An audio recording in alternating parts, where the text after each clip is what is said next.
Está mesmo tempo de Semana Santa. Vimos então hoje apresentar as leituras deste domingo chamado Domingo de Ramos, porque nele realmente se distingue a procissão da entrada com a bênção dos ramos, evocando precisamente a entrada triunfal de Jesus em Jerusalém. De facto é uma das passagens mais lindas do Evangelho, em que nos mostra o Senhor que vai de Betfagé até ao templo, acompanhado por uma grande multidão que estende os seus mantos pelo caminho, à passagem do Senhor montado num jumentinho. E, portanto, é esta caminhada que nós evocamos todos os domingos de Ramos, em todas as partes do mundo, precisamente as pessoas levando ramos de oliveira, de palmeira e outros, para aclamar o Senhor, Hosana, Hosana, ao Filho de David. A missa é um bocadinho longa, como sabeis, porque neste domingo costuma ler-se sempre o relato da paixão de Cristo. No ano A, trata-se do evangelista São Mateus. Então, na primeira leitura, é sempre a mesma, é a leitura de Isaías, que nos fala do servo de Javé, em que ele diz que o Senhor deu uma graça de falar como um discípulo, para que ele saiba dizer uma palavra de alento aos que andam abatidos. Todas as manhãs ele desperta os meus ouvidos para eu escutar, como escutam os discípulos. O Senhor abriu-me os ouvidos e eu não resisti nem recuei um passo. Apresentei as costas àqueles que me batiam e a face aos que me arrancavam a barba. Não desviei o rosto o meu rosto dos que me insultavam e cuspiam, mas o Senhor Deus veio em meu auxílio e por isso não fiquei envergonhado. Tornei o meu rosto duro como pedra e sei que não ficarei desiludido. Estas palavras de Isaías sobre o servo de Javé, pois naturalmente que logo nós fazemos a transposição para o que aconteceu na paixão de Jesus ao próprio Senhor, ao próprio Jesus.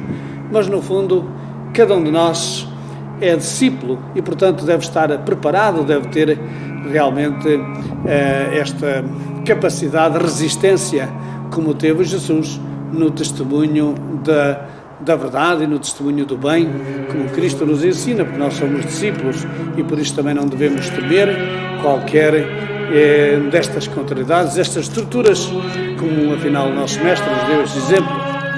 Vem o Salmo, um dos salmos mais bonitos que realmente nós cantamos, que é o Salmo 21, e que o título é sempre: meu Deus, porque me abandonaste? Todos que me veem escarnecem de mim, estendem os lábios e meneiam a cabeça.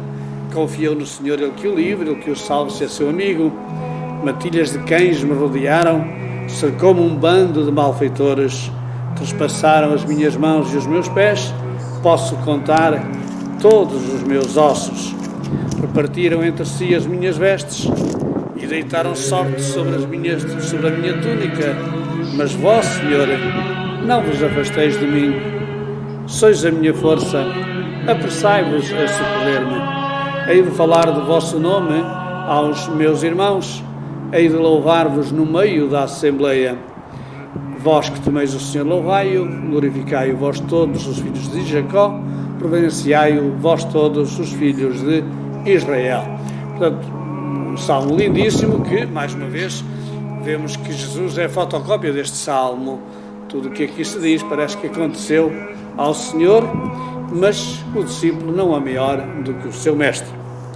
E vem a carta de São Paulo aos Filipenses, este hino cristológico, em que que São Paulo nos diz que Cristo, sendo de condição divina, não se valeu dessa igualdade com Deus, mas tornou-se semelhante aos homens. Faz de conta que é um grande rei que deixa o seu palácio e vai, como um desconhecido, viver para um dos mais humildes bairros da sua cidade ou da cidade do seu reino, e vive no meio do seu povo com toda a humildade. E, portanto, assim conhece melhor a situação do seu povo. E, portanto, o nosso Senhor foi isso que fez.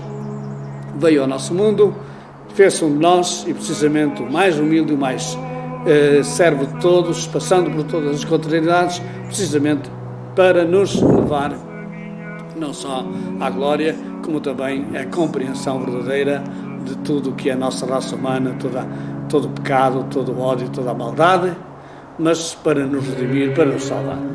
Então vem o Evangelho de São João, o Evangelho de São Mateus, a leitura do Evangelho de São Mateus,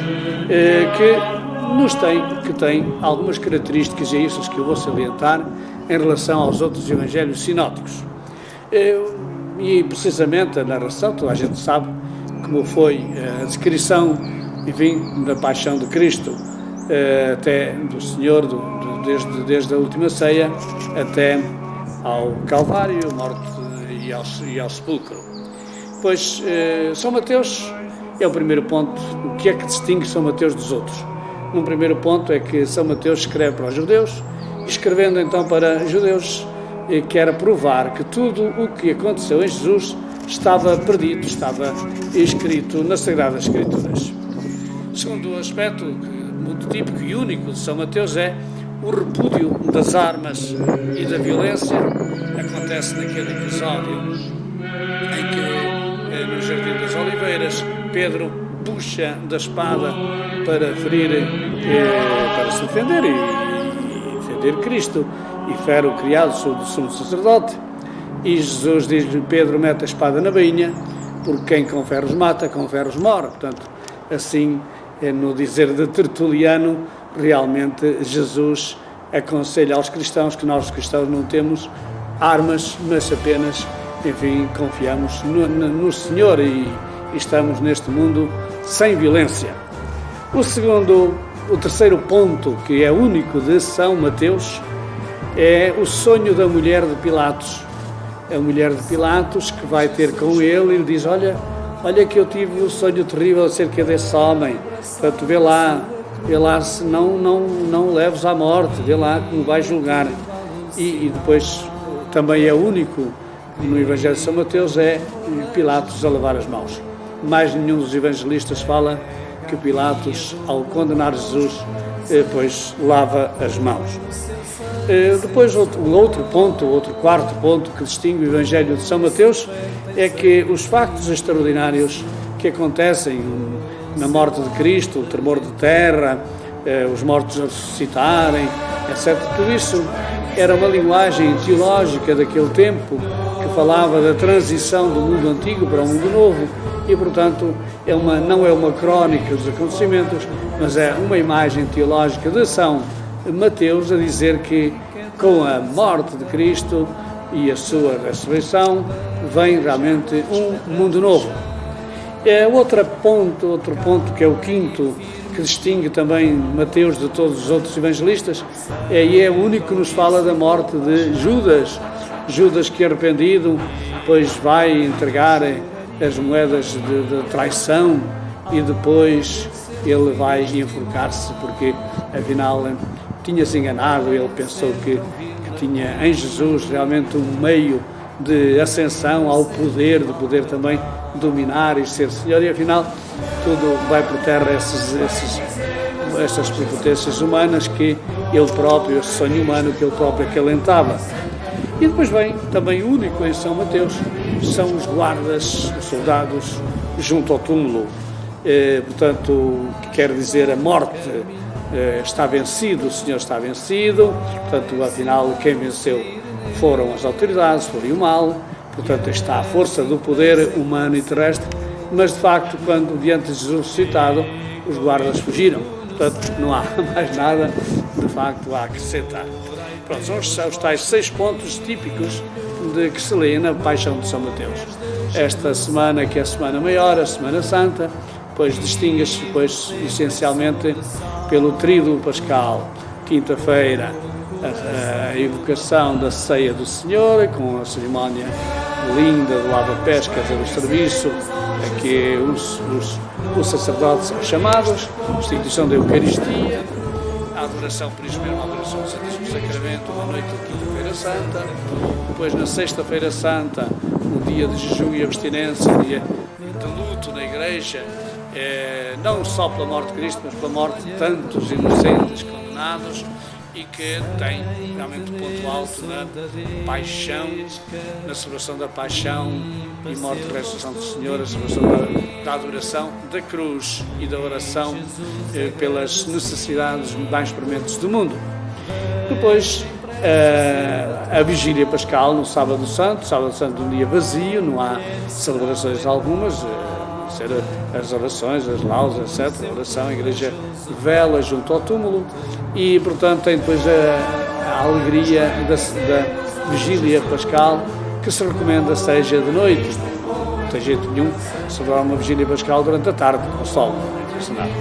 Portanto, é durante a noite. E é nessa vigília que se, portanto, lêem-se várias leituras e que se faz uma história, portanto, um relato de toda a história bíblica e toda a história da salvação, a culminar em Jesus, e depois a bênção da água, começou com a bênção do Nome Novo, a leitura da Palavra de Deus e a bênção da água, e depois termina com o grande cântico do Aleluia, que nos vai acompanhar ao longo das semanas da Páscoa.